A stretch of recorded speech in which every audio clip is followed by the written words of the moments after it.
மதிமுகம் நேயர்களுக்கு வணக்கம். இது நேர்முகம். இன்றைய நேர்காணலில் சிறப்பு விருந்தினராக இணைந்திருப்பவர் முன்னாள் சட்டமன்ற உறுப்பினரும் மூத்த திரைப்பட கலைஞருமான திரு எஸ்.வி. சேகர் அவர்கள்.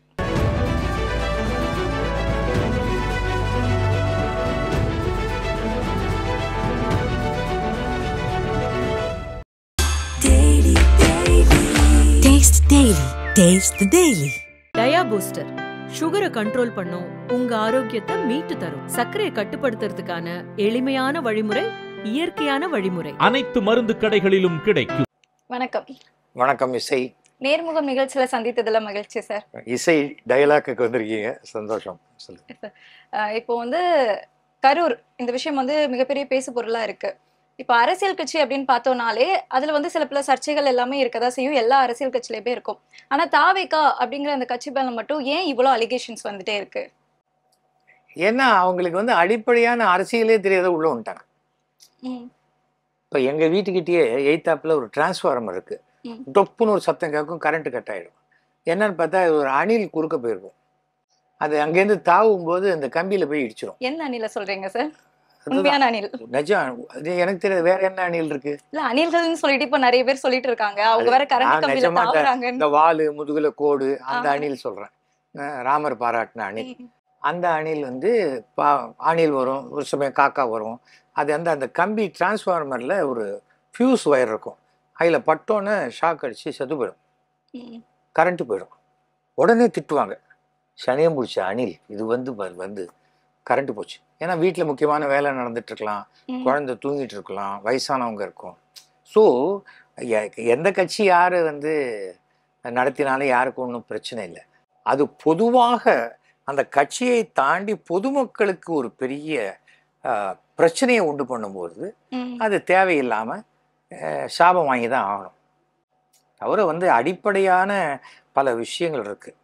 கேரவனுக்குள்ளேயே கட்சியை நடத்தி கேரவனுக்குள்ளேயே ஆட்சி பண்ணிடலான்னு ஒரு நினைப்பில் விஜய் இருக்கார். தவிர அவர் ஒரு தப்பு செஞ்சிட்டோம், ஏதோ பண்ணால் நம்மளை பார்க்க பெரிய கூட்டம். ஏன்னா நம்ம ஒரு சூப்பர் ஸ்டார் அளவுக்கு நம்ம ஒரு பெரிய தமிழ்நாட்டில் மிகப்பெரிய நடிகர், 200 கோடி ரூபா ஒரு படத்துக்கு வாங்குகிறோம், இவ்வளோ இப்போ உலகம் முழுக்க நமக்கு ரசிகர்கள் இருக்கா, எல்லாம் கரெக்ட்.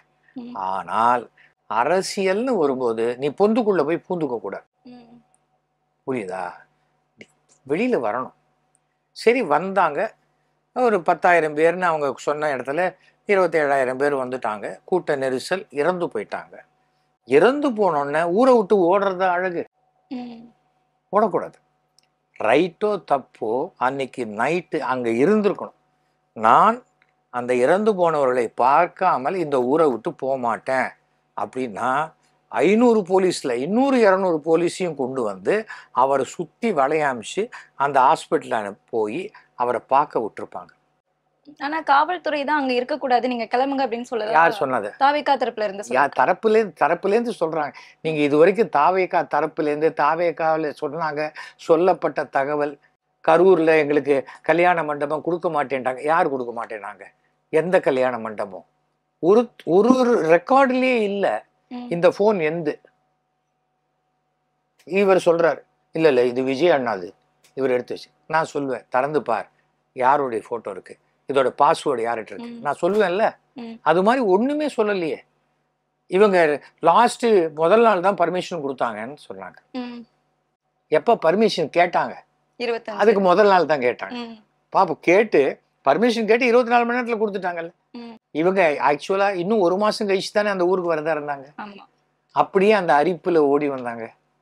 விஜய்க்கு ஆத்திரம். அதாவது உதயநிதி ஸ்டாலினுக்கு போன அந்த திமுகவுடைய செந்தில் பாலாஜியை விட நான் கூட்டம் கூட்டி காட்டுறேன், நான் எவ்வளவு பெரிய நடிக்க அப்படிங்கிற ஆத்திரத்துல அவசர அவசரமா பண்ணதுல யானை தன் தலையிலேயே மண்ணை வாரி போட்டுக்கிற மாதிரி போட்டுக்கிட்ட விஷயம்தான். புரியுதா? எதுவுமே அவங்க சைடு ஒண்ணுமே பர்ஃபெக்ஷனே கிடையாது. இப்போ எனக்கு ஒருத்தர் அட்வைஸ் பண்ணணும்னா என்னை விட புத்திசாலியா இருக்கணும், என்னை விட அனுபவசாலியா இருக்கணும். எனக்கு சம்ஷா போட்டுட்டு ஜாலரை போட்டு அண்ணே சொல்லுங்க இப்படி இருக்கிறவனை கூடவே வச்சுக்கிட்டா அவங்க அண்ணன் சொல்ற ரைட்டு அண்ணன் அண்ணன் பாரு எவ்வளவு சோகமா இருக்காரு. யார சொல்றீங்க நீங்க? ஏதோ விஜயோடைய அந்த புஷி ஆனந்த், ம். அந்த குட்டி குட்டி தேவதைகள்லாம் தான் சொல்றேன். இன்னைக்கு டிவியில வந்து பேசுறாங்களே அந்த தாவேக்காவுக்கு, அவங்க எல்லாம் ஆத்தரைஸ்டு அஃபிஷியல் ஸ்பீக்கர்ஸா? ம்ஹ்ம். சொல்லுங்க. திடீர்னு பாதி பேசும்போதே இல்ல இல்ல நான் தாவேக்கா கிடையாது அப்படின்றாரு ஒருத்தர். ம். அப்ப எதுக்கு தாவேக்காக்கு பேசுறாரு? நான் என்ன சொல்ல வரேன், ஒரு ஸ்டாம்பேட் நடந்து போச்சு, உயிர்கள் போயிடுச்சு. ம். நீ விஜய் ஒன்றும் அவங்கள அடிச்சு கொல்லுங்கடான்னு சொல்லல. ம். ம். ஆனா கூட்டத்துல கத்துறாங்க தண்ணி பாட்டில் வேணுங்கிறதெல்லாம் இருக்கு. உடனே ஆளுங்கட்சிக்கு எதிராக திசை திருப்பினா நம்ம மேல சிம்பத்தி வந்துடும். ம். இந்த ரூம்ல தான் இருக்கு, இல்ல ஆஃபீஸ்ல இருக்க, என்ன எப்போ வேணா வந்து இது பண்ணுங்க. அதை வேற ஸ்கிரிப்டை பார்த்து பார்த்து வேற படிச்சுக்கிட்டு இதுல என்ன விஜயை கைது பண்ணிட்டா பெரிய சிம்பத்தி வரும். எப்படி வரும்? அது மூலமா ஒரு புரட்சி வரும் பாருங்க, அப்படிங்கிற மாதிரி. தமிழ்நாட்டுல ம்.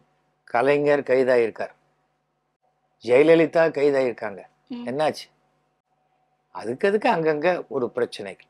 இந்திய எதிர்ப்பு போராட்டங்கிறது வேற. தனிப்பட்ட நபர்கள் அவர்கள் எவ்வளவு பிரபலமாக இருந்தாலும் அதுக்கு உண்டான ரியாக்ஷன் வேற வேற தான் இருக்கும். ம். ம். அதுக்கு யாரு பஸ்ஸை கொளுத்தினாங்க? பள்ளிக்கூட குழந்தைகள் இருக்கிறதுல ஜனங்க கொளுத்தல, கட்சிக்காரன் கொளுத்தினாங்க. ம். நீங்க எல்லா விஷயத்தையும் நான் ஒரு ஒரு சரியான பார்வையில பார்க்கணும். விஜய் அரசியலுக்கு வரத யார் தடுத்துட முடியும்? விஜயோட செயல்பாடுகள் தான் விஜயை ஜெயிக்க வைக்கும், இல்ல தோக்கடிக்க வைக்கும். ம். ம். புரியுதா? இது பள்ளிக்கூடத்துல ஐயா அவன் பல்பத்தை திருடிட்டான் டீச்சர் அப்படிங்கிற மாதிரி எதுவாக இருந்தாலும் திமுக அரசு பண்ணுது, திமுக அரசு என்ன, திமுக அரசு சதி பண்ணுது. ஏன் கரூர்ல இப்போ இந்த 42 ஃபேமிலியை ஏன் கரூர்ல ஒரு இடத்துல கூப்பிட்டு பேசியிருக்க கூடாது? கரூர்லயே ஒரு ஹோட்டல் போட்டுக்கோ, ம். 1/2 மணி நேரத்துக்கு ஒரு ஃபேமிலி கூப்பிடு, பேசிட்டு அனுப்பிச்சிட்டு போ. கரூர்ல வந்துட்டு அனுமதி கேட்டதுக்கு வந்து காவல்துறை வெறும் 2 மணி நேரமோ இல்ல கூடுதலா 3 மணி நேரம் மட்டும் எடுத்துக்கோங்க ஏங்க அப்படின்னு சொன்னாங்க. அனுதாபம் தெரிவித்துன்னு ம். என்ன பண்ண போறாரு? இவர் கூட போய் இவர் ஒன்றும் ஈமஸ் அடங்கு பண்ண போறது இல்லையே. ம். ஒருத்தருக்கு எவ்வளோ நேரம், அதுவும் செத்து போய் 1 மாதம் ஆயிடுச்சு. அதுலேயே ஒரு அம்மா சொல்கிறாங்க, என் பையன் செத்து போய் என்னை விஜயை பார்க்க வச்சுட்டாரு, எனக்கு அதுவே போகிறோம். இது எந்த விதமான மனநிலை சார் இப்படி அது சொல்றது? அதாவது அறியாமையினுடைய வெளிப்பாடு. பணம்ங்கிறது வந்து எல்லா உறவுகளையும் பணம் பத்தும் செய்யும், பணம்னா பிணமும் வாயை திறக்கும் அப்படிங்கிற பழமொழியெல்லாம் இன்னைக்கு நேற்றுக்கு இல்லை, எத்தனையோ ஆண்டு காலமாக இருக்கிறது. வாழ்க்கையில் பணம் தான் முக்கியம் அப்படின்னா, நான் எம்எல்ஏவாக இருந்தபோது மயிலாப்பூரில் 300 கோடி ரூபா வேலை நடந்தது. ம். 10%னா 30 கோடி ரூபா, 1%னா 3 கோடி ரூபா. ஆனால் நான் 1 பைசா கூட கமிஷன் வாங்காத ஒரு நேர்மையான எம்எல்ஏவாக இருந்தேன். ம். அதுதான் எனக்கு இன்னும் 20 வருஷம் ஆச்சு எனக்கு பெருமை. மயிலாப்பூரில் கேட்டு பாருங்க யார்கிட்டயாவது, எஸ்வி சேகர் எதுக்காவது காசு வாங்கியிருக்காரா எம்எல்ஏவான? நீங்கள் மைக் எடுத்துன்னு போய் கேளுங்க, நான் கொடுத்தேன்னு சொல்லட்டும். ஒரே ஒருத்தர் சொன்னார், எஸ்வி சேகர் வந்து மத்தல் நாராயணன் திருக்கல பக்கோடா கடையில் டெய்லி 10 ரூபாய்க்கு பக்கோடா ஃப்ரீயாக வாங்கிட்டு போயிடுறாரு. 10 ரூபாய் பக்கோடா. 10 ரூபாய்க்கு பக்கோடா, ம். மெது பக்கோடா. அது என் ஒய்ஃபுக்கு பிடிக்கும். வீட்டில் 10 ரூபாய்க்கு அது நிறைய கொடுப்பாங்க. ம். நான் என்ன பண்ணுவேன், மாதத்துக்கு ஒரு 200 ரூபா கொடுத்து வச்சிருவேன். நான் அப்படி அப்படி வண்டி கிளம்பும்போது ஃபோன் பண்ணியிருப்பேன், அப்படி போகும்போது ஓடி வந்து கொடுத்துருவாங்க. அதை கடைக்காரங்கிட்டே கேட்டேன், அவர் மாதம் மாதம் பணம் கொடுத்துட்றாரு சார். எந்த ஹோட்டல்லையாவது நான் எம்எல்ஏ இருக்கும்போது ஃப்ரீயாக போய் ஒரு டீ சாப்பிட்ருப்பேன், காஃபி சாப்பிட்றேன்னு சொல்ல ம். எதுக்காக சொல்கிறேன்னா, மயிலாப்பூரில் சரவணபவன் ஹோட்டல் இருக்குது. வாசலில் எப்பவும் வண்டி நிற்கும், டிராஃபிக் ஜாமு எல்லாருக்கும், நோ பார்க்கிங் போர்டு போட்டிருக்கோம். சரவணபவனில் சாப்பிட்றதுக்கு வரவங்களெல்லாம் கிரிமினல் ஆக்குவாங்க அவங்க. ம். அந்த ஹோட்டலில் நாங்கள் போய் டெய்லி எலெக்ஷன் மீட்டிங் முடிஞ்சு கேம்பெயின்லாம் முடிஞ்சு அங்கே தான் சாப்பிடுவோம். ஒரு நாளைக்கு 3000 4000 பில் ஆகிட்டே இருக்கும். ஜெயிச்சிட்டேன். அன்றைக்கி நைட்டு போய் அங்கே டிஃபன் சாப்பிடும். அப்போ அந்த மேனேஜர் வந்து, இல்லை சார் பணம் வேண்டாம். ம். ஏன் அப்படின்னு, இல்லை பரவாயில்ல சார், உங்கள்கிட்ட பணம் வாங்க வேண்டாம், இத்தனை நாள் 25 நாளைக்கு கொடுத்துருக்கேனே அந்த பணத்தெல்லாம் திருப்பி கொடுப்போம். அப்போ நான் ஜெயிக்க மாட்டேன்னு நினச்சிட்டு காசு வாங்கினியா, இல்லை என்னத்துக்காக இத்தனை நாள் வாங்கினேன், இன்னைக்கு ஏன் வேண்டாங்க? ம். மரியாதையாக கொடுக்குற காசுக்கு உண்டான சர்வீஸ் பண்ணு. எங்கிட்ட பணம் இருக்கு, அடுத்தவன் காசில் ஓசியில் சாப்பிட்டு எங்களுக்கு அவசியமே இல்லை. ம். என் கூட இருக்கிறவங்களும் ஆச்சரியமா, என்னன்னா இவர் எம்எல்ஏ சரிப்பட மாட்டார் போல இருக்குதுன்னு அப்பவே அவங்களுக்கு தோணிடுச்சு. ம். அடுத்தது என்ன பண்ணேன், மயிலாப்பூரில் எந்த கடையிலையும் போய் என் பேரை சொல்லி யாரும் பணம் கேட்கக்கூடாது, கேட்டால் கொடுக்காதீங்கன்னு நான் ம். ஓப்பனாவே சொல்லிட்டேன். இப்போ வந்து இந்த பணத்துக்காக இது தான் அந்த மக்கள் வந்து பணம் அப்படி சொல்றாங்களா? பாவங்க, வறுமைங்க. ம். வறுமையை கூட நீ பயன்படுத்துறது ஒரு விதமான ஒரு திருட்டு. ம். புரியுதா? நான் வறுமையை பயன்படுத்தி அவங்களுடைய ஏழ்மையை பயன்படுத்தி நான் என் இடத்துக்கு வர சொல்லேன்னா அதில் வந்து hats off to that Sangavi, Mrs Sangavi who lost her husband. ம். அந்த அம்மாவை கையெடுத்து கும்பிட்றேன். உண்மையான சுயமரியாதைக்காரி என்றால் அந்த சங்கவி தான். சங்கவிக்கும் விஜய்க்கும் ஏன் முட்டிக்குச்சுன்னு தெரியல, நீண்ட நாள் அது வேற சங்கவின்னாங்க, அப்புறம் அது வேற விஷயம். ஆனா இந்த சங்கவியை போன்ற ஒரு கிரேட்டஸ்ட் உமன், அவங்க அவங்க அவங்க சொன்னாங்க, வந்து பார்க்குறேன் ஆறுதல். இவர் வந்து அவர் வணக்கம் சங்கவி இது மாதிரி ஆயிடுச்சுன்னு சொன்னா உடனே டக்குன்னு அப்படியே சாம்பல்லேருந்து அவர் கணவர் ஏந்து வந்துட போறது இல்லை. ம். ஆனா ஆறுதல்ங்கிறது நீ போய் சொல்லணும். ஏன் போல பர்மிஷன் கொடுக்கலங்க, போலீஸ்க்கு பர்மிஷன் கேட்ட லெட்டர் கொடுக்க சொல்லுங்க, எதையாவது கொடுக்க சொல்லுங்க. போலீஸ்க்கு நான் இந்த மாதிரி 40 ஃபேமிலி சந்திக்க போறேன், லெட்டர் எதுக்கு டிஎஸ்பி கிட்ட மெயில் அனுப்பியிருக்காங்க. என்ன மெயில் காப்பிட்ட சொல்லுங்க. ம். எப்போ அனுப்பிச்சிருக்காங்க, என்ன என்ன என்ன மெயில், அந்த மெயிலில் என்ன தகவல் இருக்கும்? ம். நான் 40 பேரை கூப்பிட போறேன், அந்த 40 பேரை பார்க்க வரத்துக்கு ஒரு 40,000 பேர் வருவாங்க, அப்படியா? என்ன மெயில்?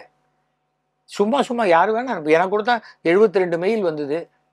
ஆர்டிஎக்ஸ் பாம் வெடிக்கும், எஸ் வி சேகர் குடும்பத்தோடு தூளாயிடுவார், இதுவாயிடுவார், அவர் திமுக சேரக்கூடாது. 72 மெயில் ஒரு மாசத்துல. எவனோ ஒரு பொறுக்கி பேமானி, அவன் பொழுது போல, அவனுக்கு கம்ப்யூட்டர் தெரிஞ்ச பொறுக்கி அவன், அவ்வளவுதான். அவன் வந்து ஒரு டார்க் வெப்ல இருந்து அனுப்புறான். அது கொலைக்கிற நாய், அது எங்கேயோ தூரக்க ஒரு இருட்டுல இருந்து கொலைக்குது. நமக்கு என்ன பண்ண முடியும்? இன்னைக்கு தாவேகாவோட அலுவலகத்துக்குமே பாம் த்ரெட் வந்திருக்கு அப்படின்னு சொல்லி எல்லாம் சும்மா நம்ம பேரை வச்சுதான் எல்லாம் வரும், நமக்கு வர பேரை வச்சுதான் எல்லாமே வரும். நான் கின்னஸ் அப்ளை பண்ண போறேன். ஏன்னா ஒரே ஒரு ஆளுக்கு 72. அப்போ கூட விஜய் நம்மளோட கொஞ்சம் கீழே தான், ஏன்னா அவருக்கு ஒன்று தானே வந்திருக்கு, எனக்கு 72 வந்திருக்கு. இல்லை தவறு வந்து நான் நல்ல மனிதன்னு விஜய் பேர் எடுக்கிறோம். கூட்டம் வருது கூட்டம் வருது, கூட்டம் இவர் கூட்டுறாரு.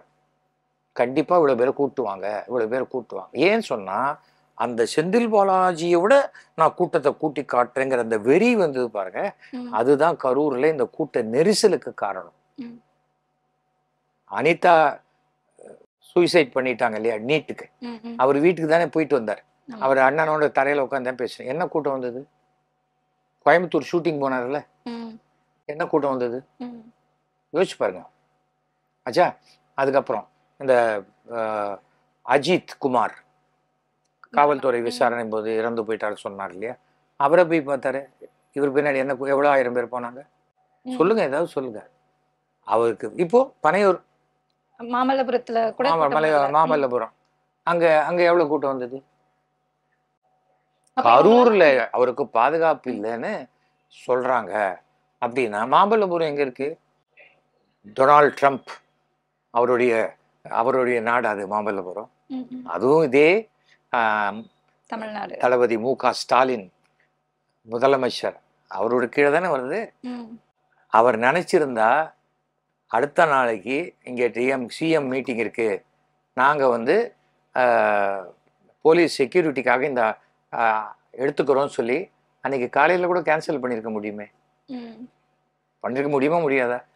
எங்கள் வீட்டு கல்யாணத்துக்கு சிஎம் வரார் அப்படின்னா அந்த கல்யாண மண்டபத்துக்கு முதல் நாள் 24 ஹவர்ஸ் முன்னாடி போலீஸ் வந்து இன்சார்ஜ் எடுத்துக்கும். பிரசிடென்ட் ஆஃப் இந்தியா வராங்கன்னா 2 நாள் முன்னாடியே ஹால் முழுக்க, நானே கல்யாண பொண்ணோட அப்பாவா இருந்தா கூட என் பேட்சை காமிச்சுட்டு தான் உள்ள போக முடியும். நாரதகான் சபையில் நான் 1 மணி நேரம் தான் ட்ராமா போட்டேன். காலையில இருந்தே போலீஸ் கண்ட்ரோல்ல வந்துருச்சு நாரதகான் சபை. இதெல்லாம் விஜய்க்கு தெரியாதுன்னு சொன்னா விஜய் அவரும் அந்த அணில் கூட்டத்தில் ஒருத்தராக தான் இருக்காருன்னு சொல்லணும். ஏன்னா முதல்ல மனிதர்களை சந்திக்கணும், எல்லாரோடையும் பேசணும், கருத்துக்களை கேட்கணும். நமக்கு அட்வைஸ் பண்றவன் நம்மளை விட புத்திசாலியா இருக்கணும். நம்மை விட நமக்கு வாய்த்த அடிமைகள் மிக சிறந்த அடிமைகள்னு நினச்சிக்கிட்டு தலையாடுறவங்களெல்லாம் வச்சுக்கிட்டா இது மாதிரி கந்தரி இத்தனை பிரச்சனைக்கும் விஜய் தான் காரணம், விஜயை சேர்ந்தவர்கள் காரணம். புரியுதா? இது வந்து தார்மீக பொறுப்பு அந்த மாதிரி சொல்றீங்களா? இல்லன்னா அவர்தான் காரணம் அப்படிங்கிற அவர் மாதிரி தான் காரணங்க. தார்மீக பொறுப்புங்கிறது அடுத்தது. ம். இவருக்கு இந்த மாதிரி ஒரு ஒரு என்ன கோமாளித்தனமான கூட்டம் வந்தா போதும்.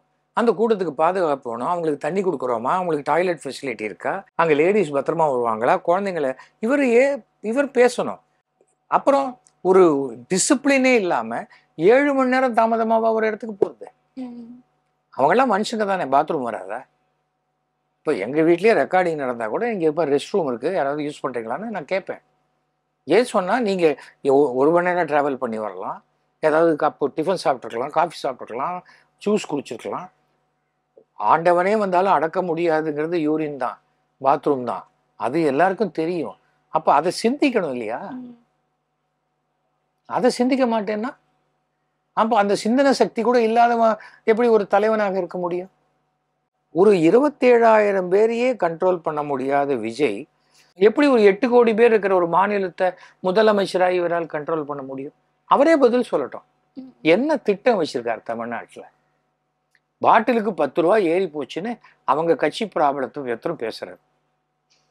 ஏன்னா அவங்களுடைய தொண்டர்கள் முழுக்க குடிகாரங்களா தான் இருப்பாங்க போல் இருக்கு. ஏன்னா எத்தனையோ சொல்லாமே, அரிசி விலை ஏறி போச்சு, கரிசனாயில் கிடைக்க மாட்டேங்குது, என்ன வேணா நீ சொல்லலாமே. அது என்ன பாட்டில் விலைக்கு 10 ரூபா ஏறி போச்சுன்னா உனக்கு அதான் பிரச்சனையா வாழ்க்கையில? அங்க வர தாய்மார்கள்லாம் தண்ணி அடிப்பாங்களா? கேஸ் விலை ஏறிட்டு போகுது. அதை பத்தி பேசிட்டு என்ன இருக்கோம். இல்லையே, அதுக்கெல்லாம் என்ன சொல்யூஷன்? நீ என்ன சொல்யூஷன்? இவர் ஒன்றும் பிரைம் மினிஸ்டர் ஆஃப் இந்தியாவுக்கே நின்னா கூட மத்திய அரசு சொல்றது அத்தனையும் மாநில அரசு கேட்டாகணும்னு அவசியம் இல்லை. அதுக்காக நான் மத்திய அரசு நான் பணம் கொடுக்க மாட்டேன்னு சொல்றதும் தப்பு. கான்ஸ்டியூஷன்ல அப்படி கிடையாது. மிரட்டுறாங்க, டிலே பண்ணலாம். அதனாலதான் இப்ப என்ன, அது பல கேஸ்கள் சுப்ரீம் கோர்ட்ல மத்திய அரசுக்கு எதிராக தீர்ப்பு வருது. கவர்னர் கிட்ட முதல்ல ஒரு ஃபைல் அனுப்புறோம், அவர் ரிஜெக்ட் பண்றார். திருப்பி அதை சட்டசபையில வச்சு திருப்பி அனுப்பிச்சா அதை ரிஜெக்ட் பண்ண முடியாது. அதுக்கு ஒரு கோழைத்தனமா அதை இப்ப நேர பிரசிடென்ட் ஆஃப் இந்தியாவுக்கு அனுப்பிச்சிட வேண்டும். நீ டிசைட் பண்றதுக்கு ஒரு அதிகாரம் உள்ளதுன்னா டிசைட் பண்ணுங்க. என்ன ஆச்சு? கவர்னருங்கிறவர் ஆட்சி பண்றவர் இல்ல, வழி நடத்தக்கூடியவர். கார்ல வந்து லாரியில எல்லாம் கவர்னர்னு ஃபிக்ஸ் பண்ணியிருப்பாங்க. அது என்னன்னா 80 கிலோமீட்டருக்கு போகாத பார்த்துக்கணும், இல்லை 70 கிலோமீட்டருக்கு போகாத அதுக்காக அதுவே லாரி ஓட்டுற ஆசைப்பட்டதுன்னா அதை பிடிங்க தூக்கி போட்டுருவாங்க, வேற கவர்னர் ஃபிக்ஸ் பண்ணுவாங்க. நான் சொல்றது வெறும் இது கார் கவர்னர். இது மாதிரி புரிஞ்சுக்கணும். அது மாதிரி தான் அவர் அரசியல் அரிச்சுவடியே படிக்கல. நேற்றுக்கு பாருங்க, பசும்பொன் முத்துராமலிங்க தேவர் அவர் சிலை, அது வீட்டில் ஒரு போட்டோ வச்சு மாலை போடுறார். அதை போடுற ஊடகங்களை சொல்லணும், நீ அந்த இடத்துக்கு வரலன்னா அதை நான் கவர் பண்ண மாட்டேன். பத்திரிகையாளர் அவமரியாதையா சார்? அந்த அவமரியாதை என்னத்தையும் நீ வீட்டுக்குள்ள பண்ற? அப்ப நாளைக்கு அவரே இருந்தாக்க தேவரை எங்க வீட்டுக்கு வர சொல்லு, நான் அவருக்கு வந்து மரியாதை பண்றேன்னு சொல்லுவா. நாம யாருக்கு மரியாதை செலுத்தணுமோ நாம அந்த இடத்துக்கு போவீங்களா? அவங்கள இந்த இடத்துக்கு வர சொல்லுவீங்களா? எங்க அப்பாவுக்கு பர்த்டே, நான் போய் நமஸ்காரம் பண்ணிட்டு வரணும், நியாயம். எங்க அப்பாவுக்கு பர்த்டே, எங்க அப்பாவை எங்க வீட்டுக்கு வர சொல்லிட்டு அப்புறம் நான் அவருக்கு வாழ்த்து சொல்லுவேன்னா, ஏடா உனக்கு அறிவில்லை, உன்னை வளர்த்த பெத்த அப்பங்கிட்டயே இப்படி கண்டிஷன் போடுறியன்னு ஒருத்தன் சொல்ல மாட்டான் என்ன? இது நான் சொன்னா சொல்றேன். ஃபர்ஸ்ட் அதை புரிஞ்சுக்கணும். விஜய்க்கு கூட்டம் பிடிக்காதுங்க. 2-3 பேர் அவரை பார்க்க போனா கூட என்ன கூட்டமா வந்திருக்கீங்க மாதிரி. எனக்கு தெரிஞ்சு ஓட்டும் அவருக்கு அப்படிதான் வரும்னு நினைக்கிறேன். ஏன்னா கூட்டமா பனையூர்ல வச்சுதான் நடத்த போறதா? ஆமா, அங்கேயே பொட்டி வச்சுட்டாக்க எல்லாரும் பிடிக்கிறவங்க எல்லாம் வந்து ஓட்டு போடலாம். உடனே புஷி ஆனந்த் அனௌன்ஸ் பண்ணி பனையூருக்கு இவர் தான் பிரசிடென்ட் ஆஃப் பனையூர் அப்படின்னு அந்த வீட்டு பேர் தான் சொல்ல முடியும், பனையூருக்கு சொல்ல முடியாது. அப்புறம் பஞ்சாயத்துல சண்டைக்கு வந்துடும். விஜய்ங்கிற அதிகாரம் அந்த வீட்டை தாண்டி கேட்டை தாண்டி ஒரு அடி கூட கிடையாது. சைக்கிளில் போய் ஓட்டு போட்டார்ல, எவ்வளோ பேர் வந்தாங்க? 15 பேர் வந்திருப்பாங்களா? 25 பேர் வந்திருப்பாங்களா? யாராவது செத்து போனாங்களா? கபாலி கோயில் இங்க பார்த்துருக்கீங்களா? வருஷம் 63 கிட்டத்தட்ட 1.5 லட்சம் பேர் வருவாங்க. இதோ இப்போ சூரசம்ஹாரம் மயிலாப்பூர்ல 75,000 பேர் 4 தெருவில், 75,000 பேர் 4 தெருவில் கூடினாங்க. ஆனா எந்த ஒரு அசம்பாவிதமும் நடக்கல. இதோ இங்க திருச்செந்தூர் 5 லட்சம் பேர் வந்தாங்க. என்ன அசம்பாவிதம் நடந்தது? இதோ வேளாங்கண்ணி மாதா அங்க இருக்காரு இதுல பெசன் நகர், வருஷம் 2 லட்சம் பேர் வருவாங்க. ஒரு அசம்பாவிதம் நடக்கும். ஒரு ஒரு கூட்டத்தை வழிநடத்த தெரியாத தகுதி இல்லாத ஒரு தலைவனாக நடந்து கொள்வதனால வரக்கூடிய பிரச்சனைகள் தான் விஜய்க்கு. இல்லைன்னா வேற ஒண்ணுமே. விஜய் சினிமாலேயே கேளுங்களேன், விஜய்க்கு தனியா ஒரு சர்வே எடுங்க, ஒரு 10 ஓட்டு வந்தா ஜாஸ்தி. சினிமா துறையிலேயே வராது அவருக்கு ஓட்டு. ஏன்னா யாருக்கிட்டையும் ஃப்ரெண்ட்லியா இருக்க மாட்டார். ஆமா சார். சினிமா நீங்க வந்து உலகநாயகன்ல இருந்து பல முன்னணி நடிகர்கள் கூட நடிச்சிருக்கீங்க. விஜய் வந்து சினிமாலையும் இப்படிதான் இருப்பாரு, ஒரு மாதிரி அந்த ஈகோயிஸ்டா அப்படி இருக்க எனக்கு மாதிரி தெரியாது, நான் அவரோட நடிச்சது கிடையாது. நான் யாரோட நடிச்சாலும் நான் என்ன வெங்கடாஜலபதியோட நடிக்கிறேங்கிற பயத்தோடைய போவேன், அதெல்லாம் போக மாட்டேன். நான் ஒருத்தர் ஐஸ்வர்யா ராய் படம், ஜீன்ஸ் படம், நான் வந்து செட்டில் உட்காந்து, சார் ஐஸ்வர்யா ராய் வந்துட்டாங்க சார், வாங்க சார் ஒரு வணக்கம் சொல்லிட்டோண்டே, நான் சீனியர்ரா, அவளை வந்து எனக்கு நமஸ்காரம் மட்டும் போக சொல்லு அப்படின்னு. இவ்வளோதான் நான் சொல்லுவேன், அதான் என்னுடைய குணம். இப்போ வந்து நான் இதுக்கெல்லாம் பயப்பட மாட்டேன். நான் எனக்கு என்னுடைய திறமையை நம்பி வரேன் சினிமாவில். நான் அடுத்தவன் புகழில் பின்னாடி ஓடுறவனே கிடையாது. ரஜினி கூட தான் என் ஃப்ரெண்டு. ரஜினி ஏன் உங்கள் படத்தில் என்ன போடவே இல்லைன்னு நான் கேட்க, ஒரு நாள் ரஜினியே எனக்கு ஃபோன் பண்ணார், ஜக்கு பாய்னு ஒரு படம், நீங்கள் முக்கியமான ரோல் பண்ணுறீங்க அப்படின்னாரு. என்ன ஹீரோயின் ரோலா அப்படின்னு. என்ன அப்படி கேட்குறீங்க? இல்லை உங்களுக்கு அடுத்தது முக்கியமானது ஹீரோயின் தானே, ஹீரோயின் அப்படின்னு. இல்லை அப்படின்னு கடைசியில் அந்த படம் ட்ராப் ஆச்சு. அதுக்கப்புறம் எத்தனை படம் ரஜினி எடுத்தார்? என்ன அந்த படத்துலலாம் நடிக்கிறதுக்கு எனக்கு யோகிதை இல்லையா?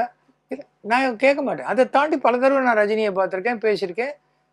எனக்கு சான்ஸ் வரணும்னா அது இறைவன் கொடுக்கணும், அவ்வளோதான். நான் இன்றைக்கும் மேடை நாடகத்தில் நான் தான் ஹீரோவாக நடிக்கிறேன், ஹவுஸ்ஃபுல் ஷோவாக தான் போயிட்டுருக்கு. 50 ஆண்டுகளில் 7000 நாடகம் போட்டிருக்கேன். நாளைக்கு விஜய் ஆரம்பித்து பண்ணிட முடியுமா? ரஜினி ஆரம்பித்து பண்ண முடியுமா? இல்லை கமல் ஆரம்பித்து பண்ண முடியுமா? முடியாது. நானே இனிமே ஆரம்பித்தா கூட பண்ண முடியாது. அந்த காலகட்டம் வேற, இது வேற. அவர்கள் இடத்துல வசதியாக இருக்காங்கிறத இன்னொருத்தர் புரிஞ்சுக்கணும். இது என்ன நிரந்தர போஸ்டா? நாளைக்கு நான் தான் சூப்பர் ஸ்டார்னு விஜய் சொல்லலாம். தமிழ்நாட்டோட முதல் சூப்பர் ஸ்டார் யாரு? தியாகராஜ பாகவதர். அந்த பட்டம் மாறிக்கிட்டே இருக்கும். டிராமா சூப்பர் ஸ்டார் நான் தான், எனக்கு அப்புறம் நான் தான் யாரும் இன்னும் கிளைம் பண்ணவே இல்லையே. அதெல்லாம் பட்டம் தான். எஸ்வி சேகருங்கிறது தான் எனக்கு நிரந்தரம். சட்டநாதபுரம் வெங்கட்ராமன் சேகர். சட்டநாதபுரம் மாறாது, எங்க அப்பாவும் மாற மாட்டார், நானும் மாற மாட்டேன். இந்த பட்டம் கிட்டெல்லாம் ஒட்டிக்கிறதெல்லாம் வேஸ்ட்டு. அதுக்காக நடத்தினா அவருக்கு வேற ஏதோ கோளாறுன்னு அர்த்தம். விஜயை பொறுத்த வரைக்கும் அரசியல்ல அவர் வர வாய்ப்பு இருக்கு. ஒரு 10 வருஷம் மக்களோட பழகணும், மக்களுக்கு உண்டான விஷயங்களை செய்யணும். திமுக அரசு பண்றது தப்பு அப்படின்னு சொன்னா எதை செய்யணுங்கிறத சொல்லணும். 8 கோடி ரூபாய் இப்போ இறந்து போனவங்களுக்காக செலவழிச்சிங்கல்ல, ஏன் இன்னொரு 10 கோடி ரூபாய் செலவழிங்க. எங்கெல்லாம் நெல்லெல்லாம் வீணாகுதோ அங்கே நீ டென்ட் அமைச்சு கொடு. விஜய் தான் டென்ட் அமைச்சு கொடுத்தாரு நெல்லெல்லாம் நனையாம இருக்கிறதுக்கு. சொல்லட்டும். இதெல்லாம் பண்ணுவாங்களா? இதெல்லாம் பண்றதுக்கு வாய்ப்பு இருக்கா? அது எப்படி பண்ணுவார் தாவேக்க? நீங்க வேற. அவரு தான் ரூமை விட்டே வெளில வர மாட்டேன்றாரு. இங்கே ஒருத்தர் இருக்காரு, இங்கே தனியா இருக்காரு, இல்லைன்னா பட்டம் பக்கத்துல தனியா இருக்காரு. இங்கே தான் இருக்கேன். எங்க வீட்டுல இருந்து பார்த்தா அவர் வீடு தெரியும். நீங்க அவரை போய் பார்ப்பீங்களாண்ணா? அவர் வீட்டுல இருந்து பார்த்தா என்ன தெரியுமா? அவரை வந்து பார்க்க சொல்லுங்க. நான் எதுக்கு போகணும்? எதுக்கு நான் போகணும்? நான் I am very comfortable. Modi அவர்கள் என்ன ஃப்ரெண்டுன்னு கூப்பிட்டாரு, நண்பா நான் அப்படின்னு, ஸ்னேகனே அப்படின்னு கூப்பிட்டாரு. இன்னைக்கு எனக்கு ஒன்றும் பண்ணலை, நானே வெளில வந்துட்டேன். அதுக்காக அந்த ஃபோட்டோ நான் தூக்கி எறியலையே. இது ஹிஸ்ட்ரி. மோடி என் பேத்தியை கொஞ்சினதாகட்டும், என்னோட 13 தடவை மீட் பண்ணதாகட்டும், எனக்கு தேங்க்ஸ் பண்ணி என்னை வாசல் வரைக்கும் வந்து வழி அமைச்சதாகட்டும், எல்லாம் நிஜம். ஆனால் இன்று என்னை மிக ஒரு சரிசமமான நண்பனாக பார்த்து நடத்துறதுங்கிறது திரு மு.க. ஸ்டாலின். அது அந்த நட்புக்கு தான் நான் மரியாதை கொடுப்பேன். இதோ இன்னைக்கு காலையில் போனேன், வல்லபாய் பட்டேல் சிலைக்கு மரியாதை செலுத்திட்டு வந்தேன். அதுக்காக மோடி பண்ணது ரைட்டெல்லாம் என்னால் சொல்ல முடியாது. வல்லபாய் ஒன்றும் பிஜேபியுடைய அவர் கிடையாது. அவர் ஒரு தேசத்தில் அவர் வந்து ஒரு அயன்மேன், இரும்பு மனிதர். அதே போல இரும்பு மனுஷின்னு சொன்னா அது இந்திரா காந்தி. அதுல எந்த மாற்றமும் கிடையாது. இந்திரா காந்தியோடைய எமர்ஜென்சி பீரியடை நிறைய பேர் வந்து அரசியல் ரீதியாக எதிர்த்தார்கள். ஆனால் பொது ஜனங்கிற முறையில் நான்லாம் ரொம்ப வரவேற்றேன். தாதர் எக்ஸ்பிரஸ் 8 மணிக்கு வரும்னா 7:59க்கு பிளாட்ஃபாரத்துக்கு வரும். அந்த எமர்ஜென்சி வரத்துக்கு முன்னாடி தாதர் எக்ஸ்பிரஸ் 8 மணிக்கு வரும்னா 8 மணிக்கு வரும். ஆனா அது நேத்திக்கு காலத்தால் 8 மணிக்கு வர வேண்டிய ட்ரெயினா இருக்கும். அப்போ ஒரு சில இடங்களில் கட்டுப்பாடு ரொம்ப முக்கியம். அது மிஸ்யூஸ் ஆகும்போது தான் பிரச்சனை. அது மாதிரி இவருக்கு எதுலேயுமே ஒரு தெளிவு இல்லை. இதுதான் என் கருத்து. இவர் வந்துட்டு இந்த கரூர் விவகாரத்துல வந்து எனக்கும் அந்த விஷயத்துக்குமே வந்து சம்பந்தம் இல்லை அப்படிங்கிற மாதிரி வெளியே பேசிட்டு இருக்காரு. அப்ப அங்க போனது விஜய் இல்லையா? விஜய் தான். ஆனா வந்து அங்க நடந்த அசம்பாவிதத்துக்கு நான் வந்து பொறுப்பேத்துக்க மாட்டேன். ஏங்க என்னங்க பொறுப்பேற்ற பொறுப்பு இல்லாத பேச்சுங்க இது. பொறுப்பேற்றுக்க மாட்டேன்னு எப்படின்னா, விஜயோடைய கட்சியில் இருக்கிறவங்களே 2ஆம் கட்ட தலைவர்களே கிடையாது, 2 கட்டாம் தலைவர்கள். அதான் பிரச்சனை. ஆமா, அவர் கட்சியில் இருக்கிறவங்க 2 கட்டாம் தலைவர்கள். அதனால அங்க நிறுத்து வண்டி என்ன இல்ல, அப்படியே கொஞ்சம் கொஞ்சம் கொஞ்சம் கொஞ்சம் கொஞ்சமா அங்க போய் நிறுத்துறேன். அங்கதான் கூட்டமா இருக்கு, போலீஸ் நிறுத்துன்றாங்கல்ல, ஏன் நிறுத்தல? அங்க நடந்த சம்பவத்துக்கு என்ன இருட்டு, லைட் அணைஞ்சது இல்ல, டக்குன்னு நிறுத்திட வேண்டியது தானே. அத்தனை கூட்டம் இருக்கு, இந்த கூட்டம் நெறியுது, அவங்களுக்கு ஏதாவது ஆயிடுங்கிறது மனிதாபிமான அடிப்படை மனிதாபிமானம் உள்ள யாரா இருந்தாலும் யோசிச்சு பண்ண மாட்டாங்க. ரேஷன் கடையில கியூ நிக்குதுங்க, கெரசனாயில் இவ்வளவுதான் டின்னு தான் இருக்கு, கொஞ்சம் கொஞ்சமா கொடுக்குறாங்க. கூட்டம் நிற்கும் போது நடுவுல ஒரு கர்ப்பிணி பெண் நின்னா உடனே எல்லாரும் என்ன சொல்லுவாங்க, நீ போமா, நீ போய் வாங்கிக்கோமா, வயிற்றுல குழந்தைய வச்சுட்டியாமா. இந்த ஒரு அறிவு, ஒரு பச்சாதாபம், மனிதாபிமானம் சராசரி மனிதர்களுக்கே இருக்கும்போது, அப்புறம் வர ஒரு படத்துக்கு 200 கோடி ரூபா வாங்கி நான் சொசைட்டிலேயே உயர்ந்தவன், நான் நினைச்சா மோடி கிட்ட பேசுவேன், அமித்ஷா கிட்ட பேசுவேன், ராகுல் காந்தி கிட்ட பேசுவேன்னா அவங்களுக்கு இருக்க வேண்டாமா? எது மனித பண்பு? அதெல்லாம் ஸ்டேட்டஸ் சோறு போடாது. புரியுதா? அவர் வந்து சங்கீதாலேருந்து டிஃபன் வாங்கி சாப்பிட்டா கூட அவருக்காக வந்து மோடி அமித்ஷாவும் தோசை வாக்க மாட்டாங்க. சங்கீதாவில் இருக்கிற அந்த சமயக்காரர் தான் தோசை வாக்கணும். யார் யார் வேலையை யார் யார் செய்யணுமோ அதைத்தான் செய்ய முடியும். அப்போ அந்த வேலையை செய்யற எல்லாரையும் மதிக்கிறது. நல்ல வேலையா கூட இருந்த செக்யூரிட்டிகள் சொன்னாங்க, அந்த இந்த மாதிரி பிரச்சனை நடக்குது கீழேன்னு. செருப்பு வீசிட்டாங்க. செருப்பு வீசினா என்ன, அது வாங்கி பிடிச்சிட்டு இந்த இன்னொரு செருப்பையும் பெரியார் மேல வீசலையா? பெரியார் சொன்னார், ஏன்பா ஒரு செருப்பு மட்டும் போடுறீங்க, இன்னொரு செருப்பையும் போடுங்க, யாருக்காவது யூஸ் ஆகும்னு சொன்னார்ல. எம்ஜிஆர் மீட்டிங்ல செருப்பு வீசலையா? Soda bottle வீசலையா? உள்ள பாம்பு விடலையா? நல்ல கொம்போடு இருக்கிற மாட்டை கூட்டத்துக்குள்ள விடலையா? சைக்கிள் சேனை வச்சு அடிக்கலையா கூட்டத்தில் ரவுடிங்க? எந்த கட்சிக்கு நடக்கல. இவர் என்ன அப்படியே தேவ தூதனா வந்து இறங்கி வந்துட்டாரு. அவருக்கு யாரோ தப்பா சொல்லிட்டாங்க. சினிமால அவர் சிஎம் ஆகலாம், நிஜ வாழ்க்கையெல்லாம் இப்போ இப்படியே ஆக வாய்ப்பே கிடையாது. அதுக்கு வாய்ப்பு இல்லை ராசா அப்படிவாங்களே, அதுதான். ஆனா மக்களோட ஆதரவு அவருக்கு அதிகமாவே. யார் மக்கள்? இளைஞர்களோட ஆதரவு நம்மளால. இப்போ திமுகல இப்போ உதயநிதி ஸ்டாலின் பின்னாடி இருக்கிறவங்க எல்லாம் கிழவங்களா? இப்போ என்னுடைய இது 5 லட்சம் பேர் பார்த்து ரொம்ப நல்லா இருக்குன்னு சொல்றாங்களே, அவங்களாம் யாரு? செத்து போனவங்களா?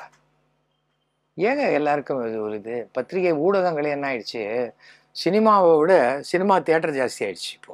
அதுதான் ஊடகத்துடைய நிலைமை.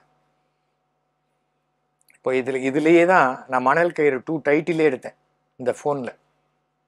ஏன்னா இது 4K, தியேட்டரில் 2K தான் ப்ரொஜெக்ஷன். அதை நான் தெரிஞ்சுக்கிட்டு எடுத்தேன். ஆனால் அன்னைக்கு எல்லா தொழிலாளர்களையும் வச்சு அந்த 3 நாள் ஷூட்டிங் பண்ணியிருந்தேன்னா ஒரு கல்யாணம் பண்ணுற செலவு எனக்கு ஆயிருக்கும். இதை நான் மட்டும் உட்காந்து எடுத்துட்டு அதே கல்யாணத்தில் நான் மட்டும் சாப்பிட்டுட்டு நான் பாட்டுக்கு வந்துட்டேன். ஏன்னா என்ன எடுக்கணும் என்ன எனக்கு மைண்டில் இருந்தது எடுத்து. அவருக்கு பிளானிங் இல்லை, சரியாக எக்ஸிக்யூட் பண்ணுறதுக்கு ஆட்கள் இல்லை.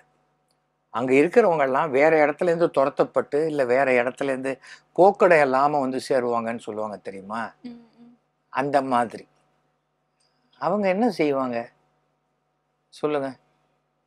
எல்லாரும் நிர்வாகிகள் போகிறதுக்கு நேற்றுக்கு யாரோ ஒருத்தர் இதில் படித்தேன், திருப்பூரில் சைக்கிளில் போயிட்டு இருந்த ஒரு ஆளை நிர்வாகியாக போட்டு அவர் பல நிர்வாகிகளை நிறுவச்சு இப்போ 2 இனோவா கார் வாங்கிட்டாராம். அப்போது விஜய் இன்னும் எந்த பதவிக்குமே வராத அவன் கட்சி ஆட்கள் இப்போ இப்படி ஒரு ஊழல் பண்ணுறாங்களே, எப்படி விஜயினால ஊழல் இல்லாத ஒரு ஆட்சி அமைக்க முடியும்? ஏன்னா அவர் பார்வைக்கு எதுவுமே வராது. இப்போ வந்து நிர்வாகிகள் அப்படின்னு சொன்னீங்க இல்லையா? 28 புதிய நிர்வாகிகளை வந்து தேர்ந்தெடுத்திருக்காங்க அவங்களும் கட்சியில. பணக்காரங்களாயிடுவாங்க. அவ்வளவுதான். அந்த நிர்வாகிகளோட முதல் கூட்டம் வந்து பனையூர் நடந்திருக்கு. பணக்காரர்கள் கட்சின்னு வேணா வச்சுக்கலாம். பாப்பாக்கா. பாமக அது வந்து வெற்றி கழக தமிழக வெற்றி கழகத்துக்கு நான் தான் இக்கு போட சொன்னேன். வெற்றி கழகம், நான் அது என்ன வெற்றி கழகம் இக்கு போடணுமா வரணுமான்னு கேட்டேன். உடனே அடுத்த நாள் இக்கு போட்டாங்க. புரியுதா? ம். அதெல்லாம் தெரிஞ்சுக்கணும். விஜயை பத்தி பேசுறது எனக்கே அலுப்பா இருக்குங்க. திருப்பி அவரை பத்தி பேசிட்டு எனக்கு ஒன்றும் அப்படி ஒரு இம்பார்ட்டன்ஸ் கொடுக்கும். விஜய்க்கு ஒரு ஓட்டு தானே, அவர் சூப்பர் ஸ்டாராகவே இருந்துட்டு போட்டோம். ஸோ விஜய் மாத்திரம் 300 ஓட்டு போடலாமா? விஜய்க்கும் ஒரு ஓட்டு தான். அது வந்து 6 மணிக்குள்ள போகணும். டப்பாவை பனையூருக்கு கொண்டு வரணும், கொண்டு வருவாங்க. எப்போ கொண்டு வரவங்கன்னா விஜய்க்கு 75 வயசு ஆகணும். அன்னைக்கு கொண்டு வந்து தேர்தல் அதிகாரியே போட்டு போகலாம். எங்கள் அம்மாவுக்கு வீட்டில் தான் வந்து எங்கள் அம்மா வீட்டில் தான் ஓட்டு போடுவாங்க. 96 வயசு எங்கள் அம்மா. விஜய்க்கும் எம்ஜிஆர் மாதிரி ஆவார். அவருக்கு 80 வயசு ஆகும்போது ஒரு தொப்பி வச்சு கூலிங் கிளாஸ் போட்டால் எம்ஜிஆர் மாதிரி ஆவார். அந்த நிர்வாகிகள் குழு இருக்கு இல்லையா? அது வந்து இனிமே எல்லாமே வந்து என்னோட நேரடி கட்டுப்பாட்டுல இருக்கும் அப்படிங்கிற மாதிரி என்ன சொன்னாங்க. கட்டுப்பாடு? அந்த கேட்டை திறந்து வைக்க சொல்லுங்களேன் 2 நாளைக்கு. ஏன் அவ்வளோ பெரிய கேட்டை திறந்து வைக்க சொல்லுங்க. இப்போ சிஎம் வீட்டுக்கு நான் என்ன விட்டுருங்க, நீங்கள் போகணும். வீட்டு வாசலில் போனீங்கன்னா யாருங்க நீங்கன்னு கேட்பான். இல்லைங்க இந்த லெட்டரை சிஎம் கிட்ட கொடு. அப்படியா கொடுங்க. உடனே வாங்க கொடுத்துரும்.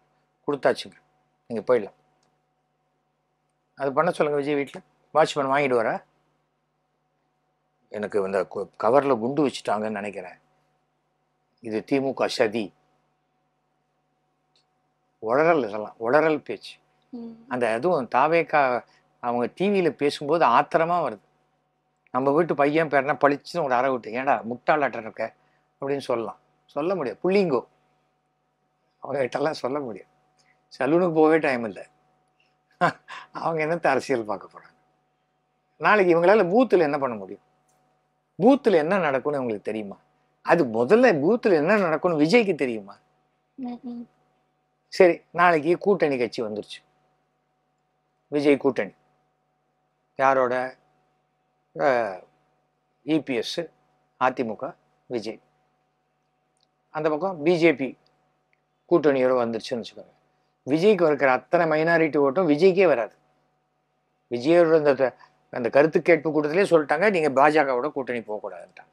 சரி, பாஜக ஒதுக்கி வைக்கிற மாதிரி ஒதுக்கி வச்சு பாஜக நீங்கள் தனியாக நில்லுங்க. உடனே பாஜக என்ன பண்ணுவாங்க? இவங்க எங்கெல்லாம் நிற்கிறாங்களோ அந்த தொகுதியில் நிற்காம வேற தொகுதியில் நிற்கிற மாதிரி. அப்போ உடனே அங்கே சாதாரண ஒன்றும் தெரியாத ஆளுக்கே அது தெரிஞ்சிடும். இவங்க தில்லுமுள்ளு பண்ண போகிறாங்க, தேர்தலுக்கு அப்புறம் இவங்க கூட்டணி வந்துடுவாங்க அப்படின்னு தெரியும். கூட்டணி வந்துட்டா என்ன பண்ணுறது? ஆரம்பத்திலே வரவிடாதையே பண்ணிட்டா அப்புறம் என்னத்த கூட்டணி வச்சுக்க போகிறாங்க? மக்கள் நல கூட்டணின்னு ஒன்று வந்து தெரியுமா? இந்த மாதிரி கூட்டணி வர வர திமுகவுக்கு தான் அது பலம். ஃபஸ்ட்டு தவிர கூட்டணியில் இவர் கேட்குற அத்தனை தொகுதியும் கொடுத்துருவாங்களா? இவர் ஜெயிக்கிறதெல்லாம் கொடுத்து சொத்த கடலையெல்லாம் இபிஎஸ் வச்சுப்பார. யோசிச்சுப்பாரு. நாளைக்கு இபிஎஸ் வந்தோன்னு சும்மா இருக்க மாட்டார். விஜய் கையை பிடிச்சி இப்படி தூக்கி பிடிச்சிப்பாரு. இந்த பக்கம் இபிஎஸ் பிடிச்சிப்பாரு, இந்த பக்கம் யார் பிடிச்சிப்பாங்க? யார் வேணா பிடிச்சிக்கலாம். இவருக்காகவே ஒவ்வொருத்தரையும் அமித்ஷா வந்து பிடிச்சிக்க மாட்டார். அமித்ஷாவுக்கு எல்லா மாநிலத்திலும் இருக்கிற மாதிரி தமிழ்நாடுங்கிறது பிஜேபியினால் கைவிடப்பட்டது. என்னைக்கு இந்த பிஎல் சந்தோஷ்னு ஒருத்தரெல்லாம் பிஜேபியிலேருந்து எடுக்காத வரைக்கும் தமிழ்நாடு உருப்படத்துக்கு வாய்ப்பே கிடையாது அவங்களுக்கு. புரியுதா? அவங்க எல்லாருமே சில பல பலகீனங்களுக்கு பயந்து ஒருத்தர் இன்னொருத்தருக்கு அண்ணாமலைக்கு பயப்படுறது. அண்ணாமலை கிட்ட என்ன டேப் இருக்குன்னு தெரியலையே, அண்ணாமலை கிட்ட என்ன வீடியோ இருக்குன்னு தெரியலையே அப்படிங்கிறது. அண்ணாமலையோடைய இன்றைய கொள்கை என்ன? நயினார் நாகேந்திரன் எந்த விதத்துலையும் ஜெயிச்சிடக்கூடாது. அப்படி இருக்கும்போது எப்படி ரெண்டு மாடு இப்படியும் இப்படியும் போச்சுன்னா வண்டி பொழந்து கீழே தான் விழும். நான் ஆரம்பத்துலேயும் சொல்ற ஒரே வார்த்தை, பிஜேபிங்கிறது மிகப்பெரிய பாறாங்கல். அதை கட்டிக்கிட்டு யார் தண்ணியில குதிச்சாலும் பாறாங்களுக்கு நஷ்டமே இல்லை. நம்ம தான் முங்கிடுவோம். இருக்கிறவங்க கூட இருக்கிறவங்க செத்து போயிடும். தாவேக்கா வந்து இந்த கரூர் விவகாரத்துல பிஜேபி, அதிமுக எல்லாருமே ஆதரவு கொடுத்துட்டே வராங்க. ஆனா என்ன ஆதரவு கொடு? அதாங்க ரோட்ல மொத்த மயக்கம் போட்டு விட்டாக்க ஓடி வருவாங்க. அதுல எல்லாம் ஓடி வரும். எல்லாரும் சோடா கொடுக்கறதுக்கோ மயக்கம் தெளிவிச்சு ஆஸ்பத்திரிக்கு அழைச்சிட்டு போறதுக்கோ இல்லை. வாட்சை பிடுங்கிறதுக்கு, மோதிரத்தை பிடுங்கிறதுக்கு, செயினை கட்டுறதுக்கு, இதான் வருவாங்க. அது மாதிரி தான் இந்த கூட்டணி ஆதரவெல்லாம் விஜய்க்கு கிடைக்கிறது. எஸ்ஐஆரையுமே இப்ப எதிர்த்து இருக்காங்க இல்லையா? இது பாஜக எடுத்துட்டு வந்தது. அவங்க வந்து கொள்கை எதிரி அப்படிங்கறதுனால அவங்க அந்த எஸ்ஐஆரையும் தாவேகா தரப்புல இருந்து எதிர்த்து எஸ்ஐஆர் இதெல்லாம் தெரிவிச்சிருக்காங்க. எதிர்க்கிறதெல்லாம் அடுத்ததுங்க. ம். எஸ்ஐஆர் எதிர்த்தனா பேசாம டிஎம்கே கூட்டணிக்கே போய் இல்லைமே. டிஎம்கே இவரை சேர்த்துப்பாங்களான்னு தெரியாது. அவர் தன்னை அரசியலில் தனக்கு சரிசமமானவராக உதயநிதி ஸ்டாலினை நினைக்கிறது தான் விஜயோடைய இத்தனை கோளாறுக்கும் காரணம். உதயநிதி ஸ்டாலின் 20 வருஷமா கட்சியில் இருக்கார். புரியுதா? ஒரே ஒரு செங்கலை காட்டி ம். ஒரு பாராளுமன்ற தேர்தலையே ஜெயிக்க வச்சிட்டார். நீ என்ன பண்ணிருக்க? What is your performance? சொல்லுங்க. விஜயை சொல்லுங்க. நான் சினிமா நடிச்சேன், இது பண்ணேன், இதையே தான் சொல்லிட்டு இருக்க முடியும். நான் டான்ஸ் ஆடுவேன், அதெல்லாம் வேற விஷயம். சரி, அப்படிதான் வந்தீங்களே. கரூர்ல ஒரு டான்ஸ் ஆடி காமிச்சிங்களா? பாட்டு பாடி காமிச்சாங்கல்ல. என்ன பாட்டு? இப்ப பாட்டிலுக்கு பாட்டிலுக்கு 10 ரூபா. 10 ரூபாய். திருப்பி அதான் அவங்க பிரச்சனைங்க. ம். குடிகாரம் பிரச்சனை. பாட்டிலுக்கு 10 ரூபா. எனக்கு அது 20 ரூபாய் எத்தனை கூட எனக்கு ஒரு பிரச்சனையும் கிடையாது. நான் தான் குடிக்கிறதே இல்லையே. ம். அப்படி ஏன் குடிக்கிற? குடிக்காதுன்னு ஒரு வார்த்தை அவர் வாயிலேருந்து வந்துதா? ஒழுக்கமா இருன்னு வந்துதா? ம். குழந்தைங்கள்லாம் கூட்டு வந்திருக்கீங்களே, முதல்ல குழந்தைங்கள கூட்டு போங்கம்மா, வீட்டுக்கு போங்க. நானே வந்து ஒரு தடவையும் பார்க்குறேன். யாரெல்லாம் என்னை பார்க்கணுமோ லெட்டர் போடுங்க, எனக்கு இந்த நம்பருக்கு ஃபோன் பண்ணுங்க, நான் வரவழைக்கிறேன், போங்க வந்து பார்த்துட்டு போங்க. என்டிஆர் பார்ப்பார், பஸ்ஸாக வரும் என்டிஆர் வீட்டுக்கு. எம்ஜிஆர் பார்ப்பார், ஆற்காடு ரோட்டில் அவர் இருக்குந்தா யார் வேணா போனால் வந்திருக்காங்க, எவ்வளோ பேர், சரி டக்குன்னு வருவார், பார்த்து நான் எப்படி பார்த்துட்டு போவார். ஸ்டாலின் இறங்கி எத்தனை பேர் கை கொடுத்துட்டு போகிறார் பார்த்தீங்களா? ம். என்ன அவரை விடவா இவருக்கு ரொம்ப இது?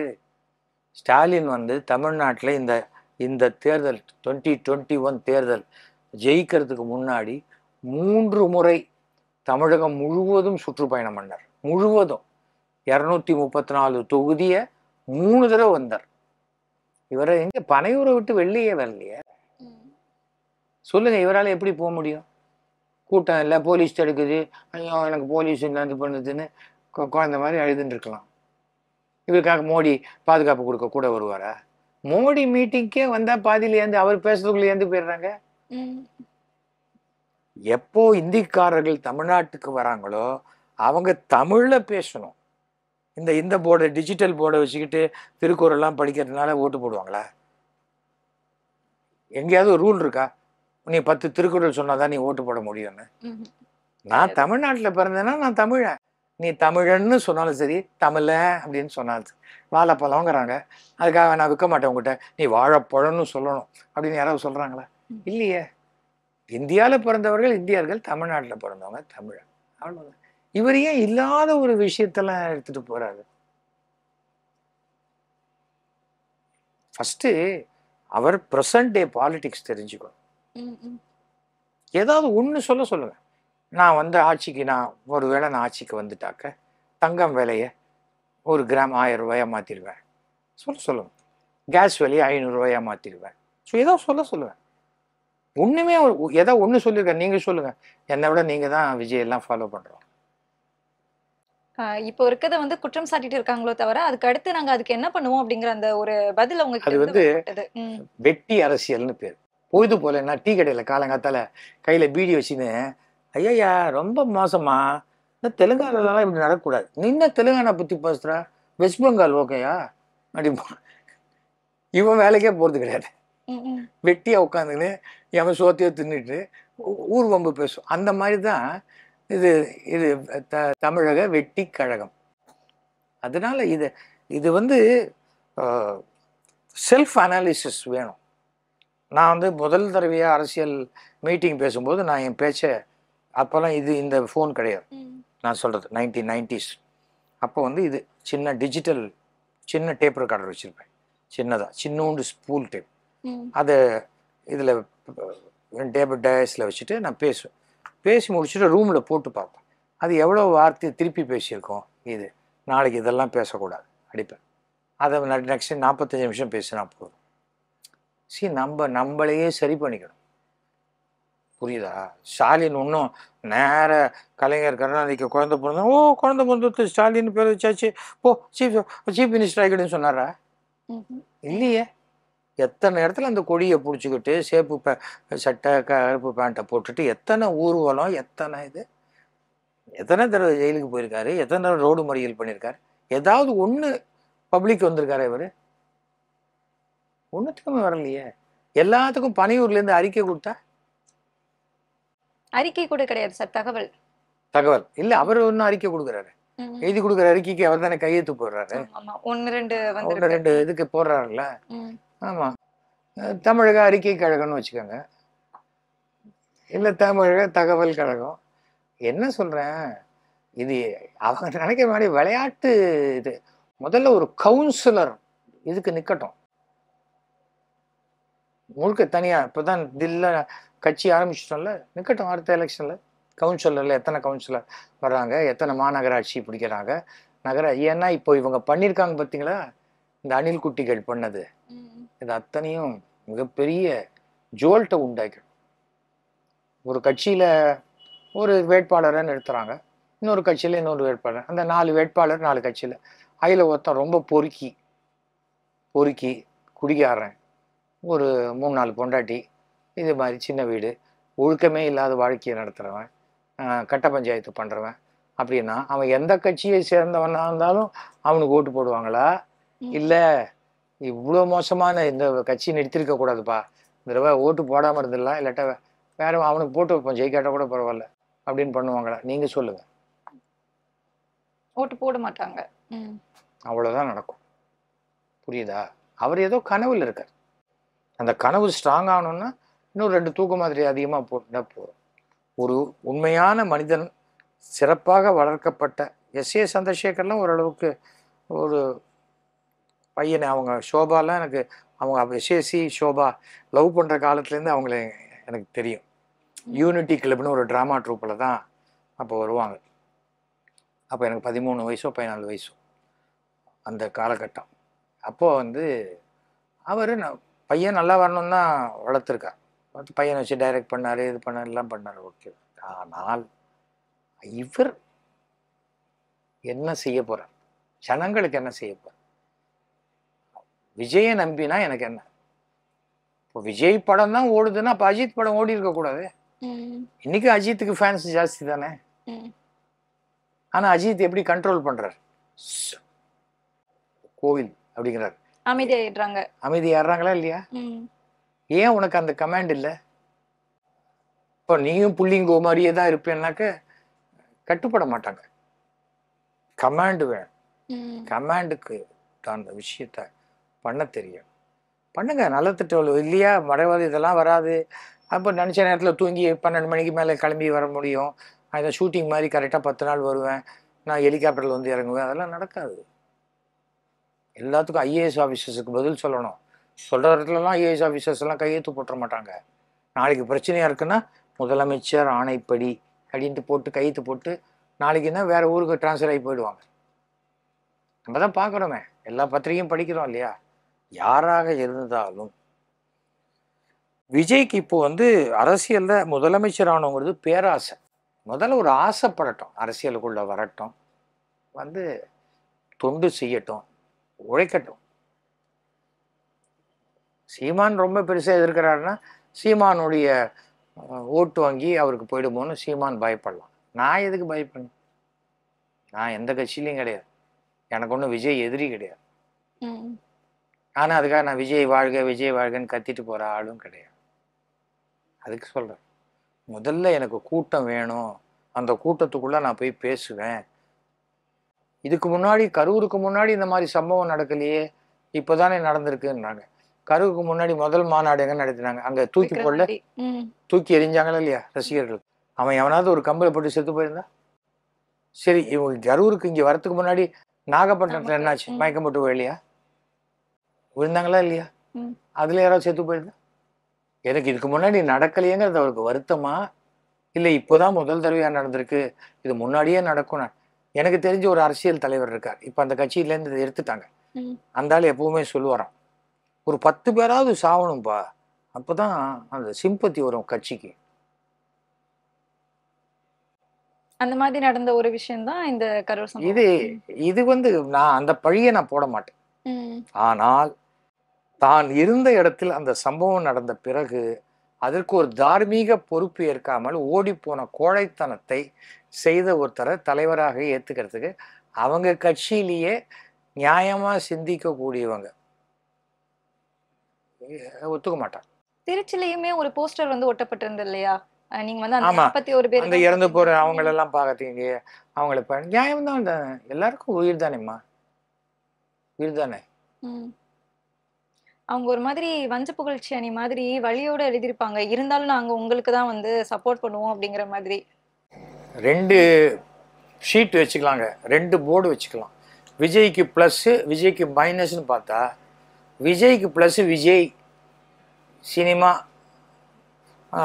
முகம் அப்படிங்கிறத தவிர இந்த பக்கம் முழுக்க ரொம்ப இருக்கும் அவருக்கு எதிராக வர விஷயம். இது அந்த ஒரே ஒரு லைன் தான் இருக்கும். அவர் அனலைஸ் பண்ணணும். விஜய் தானே அனலைஸ் பண்ணணும்.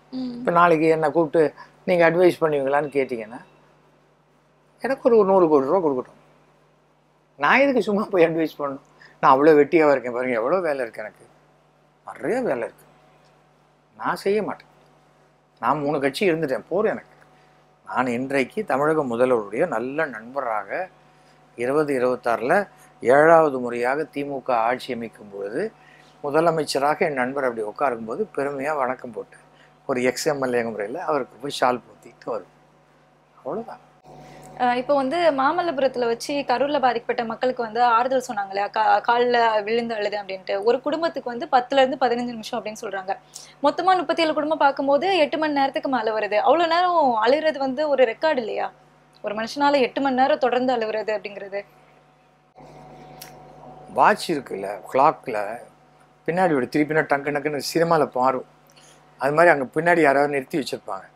அம்மா அப்படின்னு டேங்க் 15 நிமிஷம் மணி அடிச்சிடும். அவ்வளோதான். ஏங்க அவன் போனதே 9-10 மணிக்கு தான். நம்ம 2 மணிக்குள்ளே சத்திரத்தையே காலி பண்ணிட்டாங்க. இதுல சாப்பாடு, அவங்களுக்கு ஸ்வீட்டு. அவன் ஏழைகளுக்கு ஒரு 5 ஸ்டார் ஹோட்டல் கொடுத்து உனக்கு எவ்வளோ இழப்பு இருந்தாலும் பா, இதெல்லாம் அனுபவிச்சுட்டு போ அப்படிங்கிறதே ஒரு ஆணவத்தினுடைய உச்சகட்டம். இறந்து போனவன் குடிசையில் இருந்தால் கூட உன்னால் அந்த குடிசைக்கு நீ போக முடியலன்னா என்ன அர்த்தம்? அப்புறம் என்ன மனிதாபிமானம் இருக்கு சொல்லு? அதெல்லாம் திருப்பி அதை பேசிட்டு இருக்குல்ல. ஒவ்வொருத்தருடைய மனோபாவங்க, அதை நம்ம பேச முடியாது. பெத்த தாய் தந்தையே மதிக்காதவர் அவர். முதல்ல 2 மீட்டிங்லாம் ஒன்றும் கூடத்தோட உட்காந்து வச்சிருந்தா ஏன் அவங்க அப்பா கிட்ட அட்வைஸ் கேட்கல? அவங்க அப்பாவை கேட்டுக்கலாம். இப்போ அவங்க அப்பாவே சரி செய்ய முடியாத ஒரு தப்பை பண்ணிட்டு மாட்டிட்டு முடிக்கிறார். அவருக்கு அந்த கில்ட்டி கான்ஷியஸ் இருக்கிறதுனால தான் தூங்க முடியல, அவரால் வெளியில் வர முடியல. ஒரு ப்ரெஸ் மீட் கொடுத்துருக்காரா? எல்லா ப்ரெஸ்ஸையும் வச்சு டக்குன்னு அந்த கோடியில் எல்லாம் கேட்பாங்கல்ல.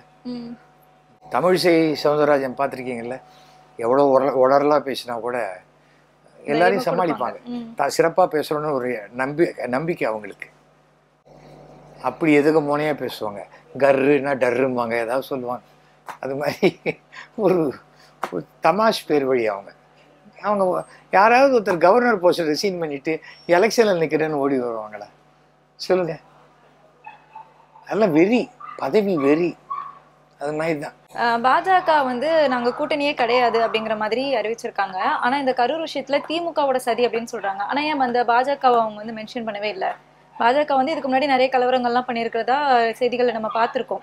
குஜராத் சரி, கேரளா சரி, எல்லா இடத்துலையுமே. இவங்க ஏன் இதை பண்ணியிருக்க மாட்டாங்க? இது மேலே ஏன் பழி போடல? பாஜகவை விடுங்க சார். தமிழ்நாட்டில் பாருமா, பாஜகங்கிறது ஒன்றுமே இல்லைம்மா. சும்மா பாஜக வளர்ந்துச்சு, நான் வளர்கிறேனே மம்மி அடிக்கிற மாதிரி கேமராவை கிட்ட வச்சா பெருசாக தெரியும், தூரக்க வச்சா சின்னதாக தெரியும். அந்த மாதிரி இருக்கிற ஒரு இது பாஜக இன்னும் அந்த 3% ஓட்டில் தான் இருக்குது. என்னை போன்றவர்கள் வெளில வந்தோன்னா அது இன்னும் 1% குறையும். எல்லாம் அப்புறம் தான் தெரியும் உங்களுக்கு. இவங்களே பேசிக்கிறது தானே 18%, 22%. நான் சாணி ஆடுறேன், மாடு வளர்க்குறேன், கண்ணுக்குட்டி வளர்க்குறேன், ஆட்டுக்குட்டி முட்டை போடுறது, எதையாவது சொல்லிட்டு அவங்களுக்குள்ளே பேசிக்கிறது தானே. என்னைக்காவது பாஜக வந்து பப்ளிக் மீட்டிங் போட்டு பார்த்துருக்கீங்களா? கமலாலயத்துக்குள்ளேயே அந்த 150 பேருக்குள்ளே தான் போடுவாங்க. அதில் 30 பேர் பிரஸ்காரங்க வந்துடுவாங்க. முடிஞ்சு போச்சு. ஃபைனான்ஸ் கம்பெனி மாதிரி அது. அவங்க பேச்செல்லாம் பெருசாகவே நம்ம எடுத்துக்க அதை வந்து இவர் பொருட்படுத்தலைங்கிறது வேற விஷயம். இவர் பாஜகவை எதிர்த்து என்ன பண்ண போறாரு? அவங்க தானே கொள்கை எதிரி, அப்ப அவங்களே எதிர்க்கணும்ல. யாரு? இவருக்கு கொள்கையே இல்லை. இவருக்கு கொள்கை என்னன்னு சொல்லுங்க. முதல்ல என் கொள்கை, என்னோட கொள்கை இப்போ சொல்றேம்மா. நான் கடவுள் நம்பிக்கை 100% உண்டு. ஜோசியம் சொல்றது, குறி பார்க்கறது அத்தனையும் நான் உண்டு. ஒரு தடவை சொன்னாங்க நீங்க ஆர்எஸ்எஸ்ல சேருங்கன்னாங்க. வேணாங்க, அதை விட ஒழுக்கமா எங்க அப்பா என்ன வளர்த்துருக்காருன்னு. நான் பிஜேபியில சேர்ந்தது பப்ளிக் சர்வீஸ் பண்றதுக்கு. ஆர்எஸ்எஸ் அது மிகப்பெரிய சமூக சேவை உள்ள இடமா இருக்கலாம், எல்லாம் வேற விஷயம். ஆர்எஸ்எஸ்ங்கிறது பிஜேபிக்கு பாரம். இப்போ திருச்செந்தூர் கோயில் வராங்க 7 லட்சம் பேர், அவங்க அத்தனை பேர் ஒரே கட்சியா? அட்டை வேலை தூக்கின்னு முருகன் ஒருத்தர் ஓடி வந்தார் தெரியுமா, தமிழ்நாட்டில் சுத்தி முருகன் ஊர்வலம்ட்டு. இங்கே ஒன்று முருகன் மாநாடு ஒன்று போட்டாங்க, எல்லாம் செருப்பு போட்டுன்னு சாமி கிட்ட போய் பார்க்குறாங்க. அப்போ என்ன நிஜம் ஆன்மீகமா அது எக்ஸிபிஷனா? நீ என்னைக்குமே பக்தி வேற, அரசினுடைய திட்டங்கள் கொள்கைகள் வேற. இன்னைக்கு திமுக அரசு ஒரு குடும்பத்துக்கு சுமாராக 4000லேருந்து 5000 ரூபா வரைக்கும் நலத்திட்ட உதவிகள் 2 கோடி குடும்பங்களுக்கு கொடுத்துட்டு இருக்காங்க. ஓகே, அது 3 கோடி ஓட்டு வந்தாலே அவங்களுக்கு, அதை தவிர கூட்டணி ஓட்டுகள் இனிமேல் அடுத்து செய்ய போகின்ற விஷயங்கள் உங்களுக்கு போதும். இந்த கூட்டணி இருக்கிற வரைக்கும், எதிர்காலிகள் இப்படியே இருக்கிற வரைக்கும் திமுக தான் மீண்டும் ஜெயிக்கும். ஆறுதல் சொன்னதுக்கு அப்புறமா தாவேக்கா வந்து நாங்க அரசியல் பண்ண ஆரம்பிப்போம் அப்படிங்கிற மாதிரி சொன்னாங்க. அதே மாதிரி இப்போ வந்து நிறைய அலிகேஷன்ஸ் எல்லாமே வச்சுட்டு இருக்காங்க. இவங்களோட அந்த அரசியல் எப்படி இருக்கும்? அலிகேஷன் எங்க வைக்கிறாங்க? திமுக மேல வைக்கிறாங்க. எங்க வைக்கிறாங்க? நாமக்கல்ல எங்க வைக்கிறாங்க? சோசியல் மீடியால வைக்கிறாங்க. சமூக அதை வச்சு அதை நாக்கு வலிக்கிறதா? சவுத் ஆப்பிரிக்காவில் இருக்கிறவன் 4 பேர் கூட தான் விஜய் ஆதரிக்கிறான். அவன் எந்த தொகுதியிலேருந்து ஓட்டு போடுவான்? அமெரிக்காலேருந்து 50 பேர் ஆதரிக்கிறாங்க. அவன் எங்கே வந்து ஓட்டு போடுவாங்க? என்னங்க லூஸ்தனமா இல்லையா அது? கவர்மெண்ட்டுக்கு கோர்ட் நேரம் சிஎம்ஐ பார்த்து கொடு, உன் கட்ஸ் இருந்தேன்னா. கொடநாட்டில் போய் கேட்டுக்கிட்ட குளிரில் 2 மணி நேரம் நடுங்கிங்கன்னு, அம்மா எப்படியாவது கதவு தரங்கம்மா என் படம் ரிலீஸ் ஆகணும்ன்ட்டு உட்காந்து உனக்கு ஏன் சிஎம்ஐ நேரம் பார்த்து இந்த மாதிரி அலிகேஷன் கொடுக்க தைரியம் இல்லை? ஜனநாயகன் படத்துக்கு அப்புறமா நிற்பாரு அப்படிங்கிற மாதிரி. ஜனநாயகம் படமே நிற்குதா படுக்குதான்னு தெரியாது இல்லை நமக்கு. வரணும் இல்லை, அது வெளியில் வரணும், தியேட்டருக்கு வரணும் இருக்குல்ல. விஸ்வரூபம் என்னாச்சு? 2 தியேட்டரில் கல் விட்டோன்னே தடை பண்ணிட்டாங்கல்ல படத்தையே. அதுக்கு அவங்களே கல்லால் அடிச்சு கூட திமுக அரசு கல்லால் அடிச்சது. இந்த கல் பார்த்தீங்களா, கருப்பு சேப்பு கலரில் இருக்குது அப்படிங்கலாம் இல்லையா? கொள்கை எதிரிய பாஜக விமர்சி பார்க்குறேன். நான் கூட நாளைக்கு ஒரு படம் எடுக்கலாம், அணில் கூட்டம் அப்படின்னு, டிசம்பரில் ரிலீஸ் பண்ண போகிறேன். எடுத்த அந்த கதை எப்படி சார் இருக்கும்? அதெல்லாம் நான் சொல்ல முடியாது.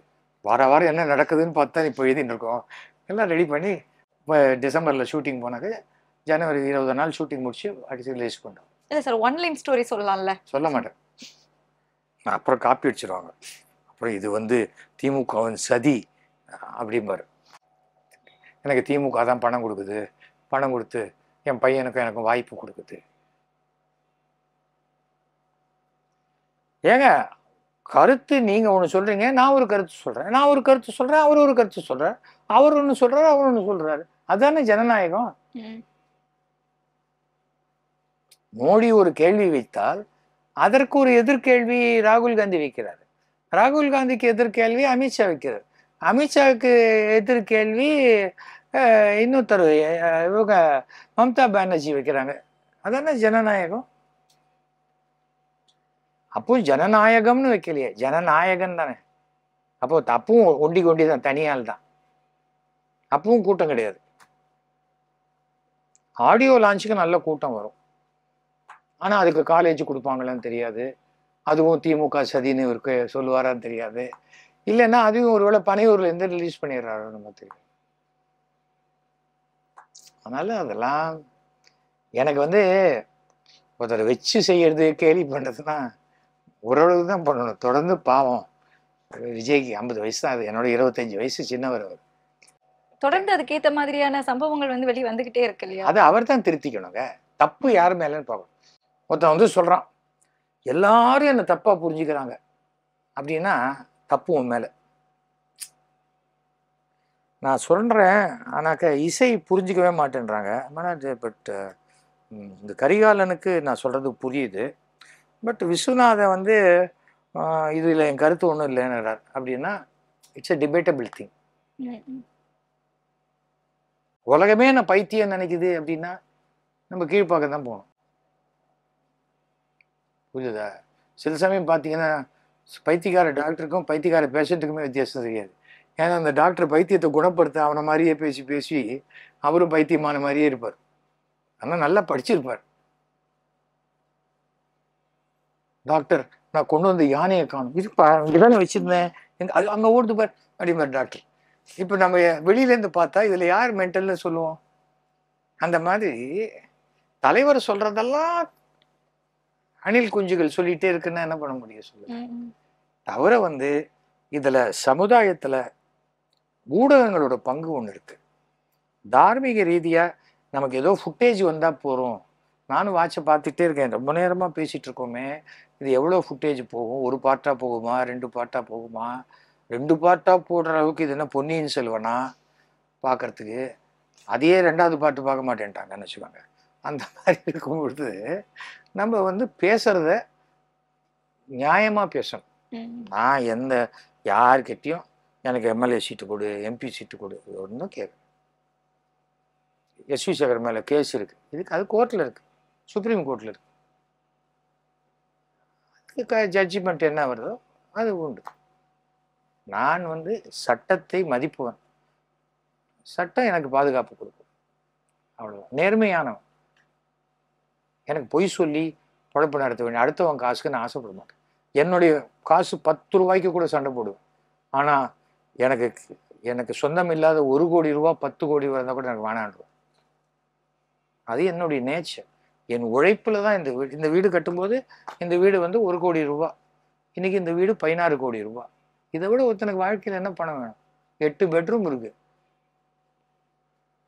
8 டாய்லெட் இருக்கு, எல்லாம் அட்டாச்சு. ஏன்னா நாளைக்கு எனக்கு பிறகு என் பையனுக்கு அவனுக்கு வேண்டாம் அவன் தனியாக வேற மாதிரி பாடுறேன்னா இது அப்படியே ஒரு சீனியர் சிட்டிசன் லிவிங் ஓல்டேஜ் ஹோமா மாற்றிடலாம்.